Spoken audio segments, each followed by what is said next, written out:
My name is Ethan Miller, and my story is one of heartbreak and betrayal. But to understand how it all unraveled, I have to take you back to the beginning, to when everything seemed perfect. I met Jessica in college. She was studying nursing, and I was in the mechanical engineering program. We met at a mutual friend's party during our junior year. She caught my eye the moment she walked in. Tall, with flowing brown hair and a smile that could light up a room, Jessica had a magnetic presence. I was instantly drawn to her. We talked that night, and there was an immediate connection. We shared stories about our childhoods, our dreams, and our plans for the future. She wanted to help people, to make a difference in their lives, and I admired that about her. I was passionate about creating and building things, and she seemed genuinely interested in my work. By the end of the night, I knew I wanted to see her again. Our relationship blossomed quickly. We spent every moment we could together, balancing our demanding studies with time for each other. Jessica was caring and thoughtful, always putting others before herself. I fell deeply in love with her, and it wasn't long before I knew I wanted to spend the rest of my life with her. We got married 2 years after graduating. It was a small ceremony, just close family and friends. Jessica looked stunning in her white dress, and I felt like the luckiest man alive. We exchanged vows under a clear blue sky, promising to love and support each other through thick and thin. After the wedding, we moved to a small town in Ohio. I had landed a job at an engineering firm that designed machinery for manufacturing plants. The job wasn't my dream, but it was a solid start, and the pay and benefits were good. The firm, Thompson Engineering, was a reputable company, and I saw it as a stepping stone to bigger things. Jessica found a job at the local hospital, Mercy General. She was thrilled to start her career as a nurse, and I was proud of her. Her compassion and dedication to her patients were evident from the start, and she quickly became a favorite among the staff and patients alike. We bought a small house on Elm Street, a quaint 2-story with a big backyard. It needed some work, but I enjoyed the challenge of fixing it up. We spent our weekends painting walls, laying down new flooring, and making the place our own. Jessica had a knack for interior design, and she turned our house into a warm and welcoming home. A few months after moving in, we adopted a golden retriever puppy and named him Max. He quickly became the center of our world. Max had boundless energy, and we loved taking him on long walks in the nearby park. Life was good, and we were happy. The first few years of our marriage were blissful. We fell into a comfortable routine, supporting each other through the ups and downs of life. But as time went on, small cracks began to appear in our seemingly perfect life. Jessica started working longer hours at the hospital. At first, I thought it was just part of the job. Hospitals can be demanding, and she often picked up extra shifts. I didn't mind too much. It gave me more time to work on my hobbies. I loved tinkering with old cars, and I spent many evenings in the garage working on my latest project. One night, I decided to surprise Jessica at the hospital. I had just finished restoring a classic Mustang and wanted to take her out for a ride. It was late, probably around 9 p.m., but I knew she was working the night shift. I figured she'd appreciate the gesture. When I got to the hospital, I asked the receptionist if I could see her. She looked puzzled and told me Jessica wasn't scheduled to work that night. My heart sank. I tried calling her, but she didn't answer. I waited in the parking lot for a while, hoping she might show up, but she never did. When she finally came home, she had a flimsy excuse about going out with some colleagues after work. I wanted to believe her, so I let it slide. But that night was the first time I felt the nagging doubt that something was wrong.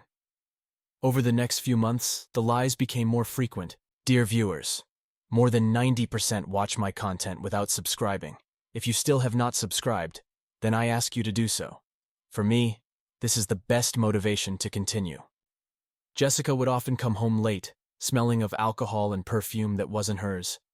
She started guarding her phone like a hawk, always keeping it close and never leaving it unattended. Our conversations became shorter and more strained. She was always tired or distracted, and our intimacy suffered. One day I decided I couldn't take it anymore. I needed to know what was going on. I confided in my best friend Mike, who had known both of us since college. Mike was a no-nonsense kind of guy, practical and straightforward. He listened to my concerns, his brow furrowed in thought. "Ethan, I hate to say this, but it sounds like Jessica might be hiding something from you," he said. his tone gentle but firm. Maybe you should hire a private investigator. It might give you the answers you're looking for. At first, I balked at the idea. It felt wrong, like I was betraying her trust. But the doubt and suspicion were eating me alive. I couldn't continue living in this state of uncertainty. So I hired a PI. His name was Frank Adams, an older guy with a grizzled look and a no-nonsense attitude. He had been in the business for decades and came highly recommended. Frank assured me he would find out the truth, whatever it was. It took Frank less than a week. I still remember the day he called me to his office to show me what he had found. My heart was pounding as I walked in, the kind of dread you feel before something terrible happens. Frank didn't waste any time. He handed me a folder, and inside were photos of Jessica with another man. They were in a restaurant, holding hands, kissing, laughing. The timestamps showed it was from the nights she claimed to be working late or out with friends. The man's name was Brad Stevens, a doctor at the hospital. Frank had even dug up information on him. He was recently divorced, no kids, and had a reputation for being a bit of a playboy. My world crumbled as I flipped through the photos. This wasn't just a one-time thing. It was an affair, plain and simple. When I confronted Jessica that night, she didn't even try to deny it. She just sat there, staring at the floor, while I ranted and raved, my emotions finally breaking free. I demanded to know how long it had been going on, why she had done it, and if she had any remorse. She apologized, said she never meant for it to happen, that she still loved me, but her words felt hollow, empty. The trust between us was shattered, and I didn't know if it could ever be repaired. I moved out the next day, staying with Mike until I could figure out what to do next. We started the process of divorce, which was a messy and painful affair. She tried to make amends, but it was too late. The damage was done. I threw myself into my work, trying to forget, trying to move on. But it's not that easy. The betrayal cut deep, and the scars are still there.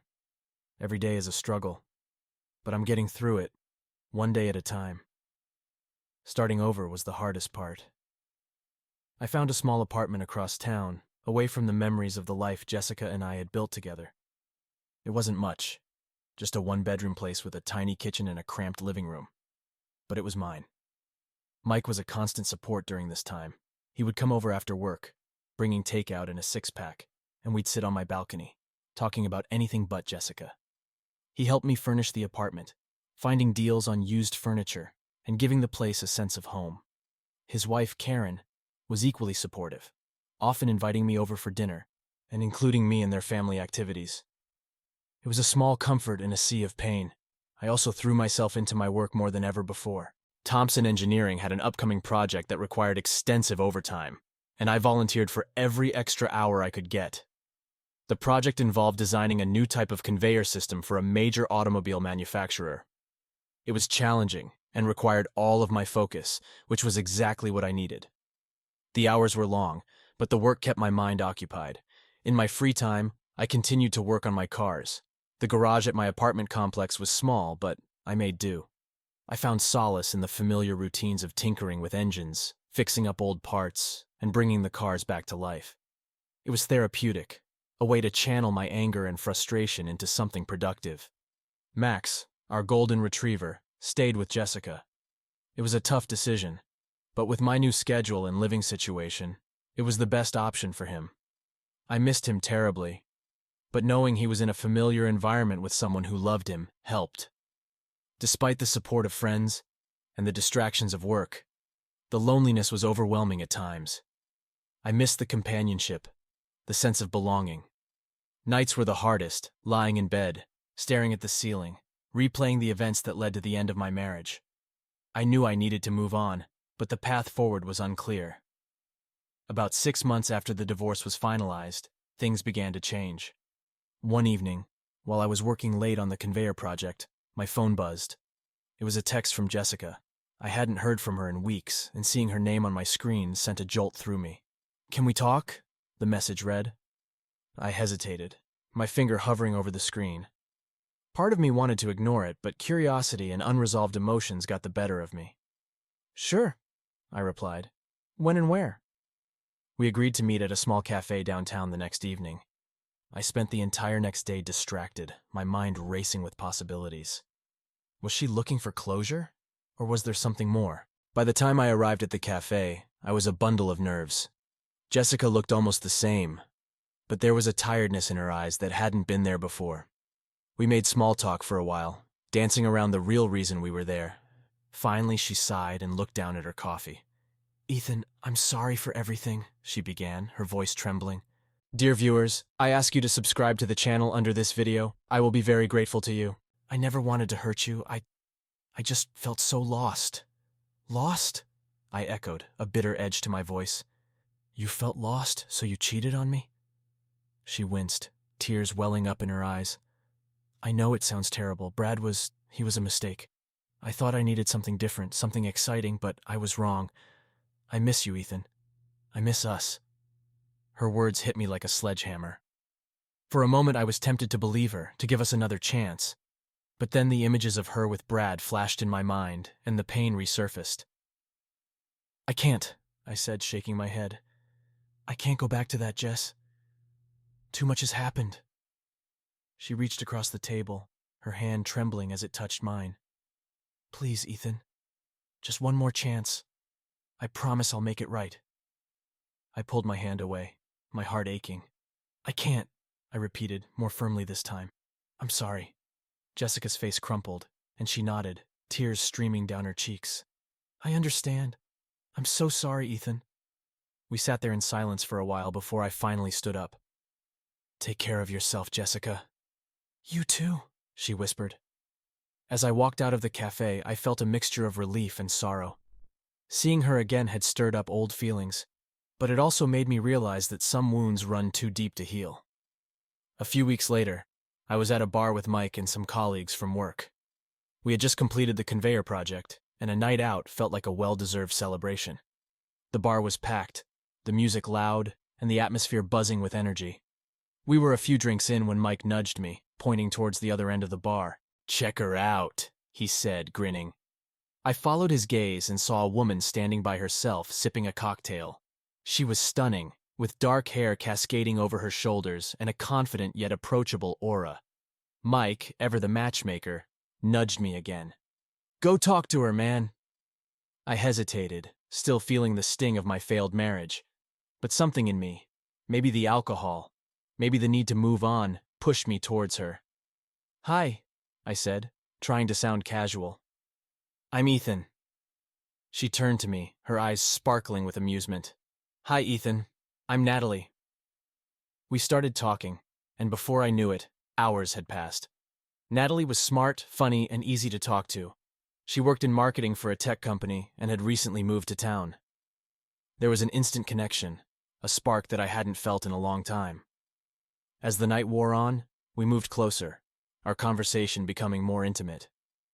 Eventually, we found ourselves outside the bar, the cool night air sobering us slightly. "Want to come back to my place?" she asked, her voice a seductive whisper. I hesitated for a moment, but then nodded. "Yeah, I'd like that." We took a cab to her apartment, and as soon as we walked through the door, we were all over each other. It was raw, passionate, and exactly what I needed. For a few hours, I forgot about the pain and betrayal, losing myself in the moment. The next morning, I woke up in her bed, my head pounding from the night before. Natalie was still asleep, her hair a mess on the pillow. I slipped out of bed quietly, not wanting to wake her. I scribbled a note, leaving my number, and headed home. As I walked back to my apartment, I felt a strange mix of emotions. There was a part of me that felt guilty, like I was betraying Jessica all over again. But there was also a sense of liberation, a feeling that maybe, just maybe, I could move on. Natalie and I started seeing each other regularly. At first it was casual, a way for both of us to escape our pasts. But as time went on, our relationship deepened. She was different from Jessica in so many ways, and being with her felt like a breath of fresh air. We spent weekends exploring the city, going on hikes, and discovering new restaurants. She introduced me to her friends, and they welcomed me with open arms. For the first time in a long while, I felt like I belonged.